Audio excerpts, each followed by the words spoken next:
러시아가 우크라이나를 침공한 지 8개월 가까이 지난 지금 미국과 껄끄러운 사우디 1인자 무함마드 빈 살만의 위상이 떠오르고 있습니다. 그것도 러시아의 푸틴에 의해서 말입니다.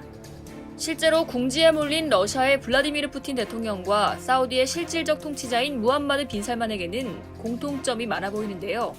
둘 다 이웃 국가들을 상대로 전쟁을 시작했고 에너지 시장에 상당한 영향력을 갖고 있으며 국내외에서 역사의 한자리를 탐내는 건 분명히 닮은 꼴입니다.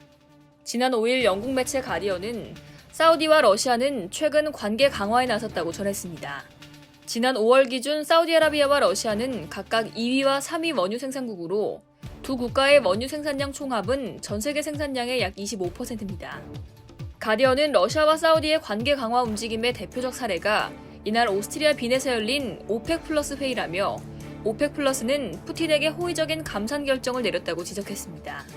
러시아와 사우디 양국 모두 하루 100만에서 200만 배럴의 세계 공급량을 줄임으로써 유가 상승을 노리고 있습니다.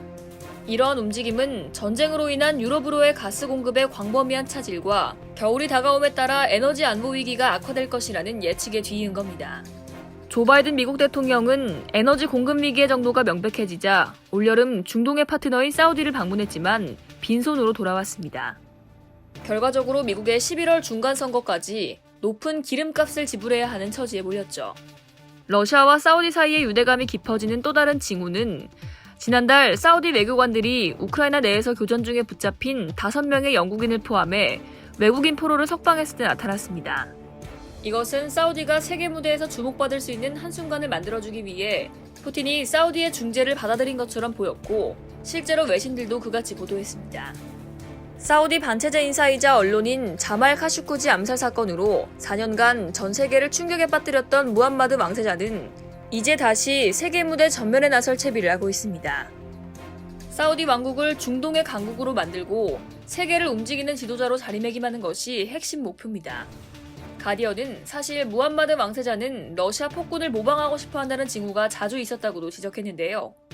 2016년 무함마드 왕세자가 국방부 차관이었을 당시 그는 MI6 고위 관리를 포함해 영국 외교관들을 리야드로 불렀습니다. 회담의 유일한 목적은 푸틴을 어떻게 다룰지에 대한 영국의 조언을 구하는 것이었다고 합니다.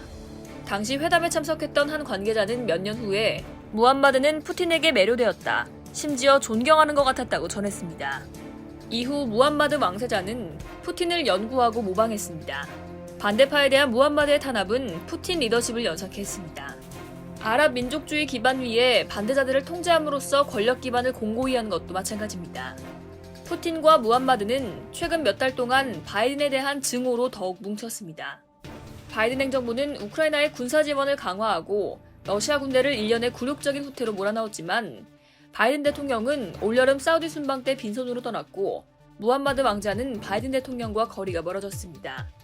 영국의 한 관리는 가디언에 푸틴은 이것을 새로운 세계의 질서라고 보고 그가 무함마드 빈 살만을 데려올 수 있다고 생각한다며 무함마드 빈 살만 역시 푸틴을 돕는 것처럼 보인다는 사실을 알지만 그는 신경 쓰지 않는다고 밝혔습니다.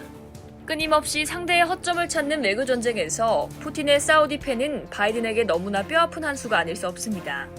바이든이 사우디의 환심을 사려다 실패했기 때문이기도 하지만 무엇보다도 당장 푸틴의 돈주머니를 불려주기 때문입니다.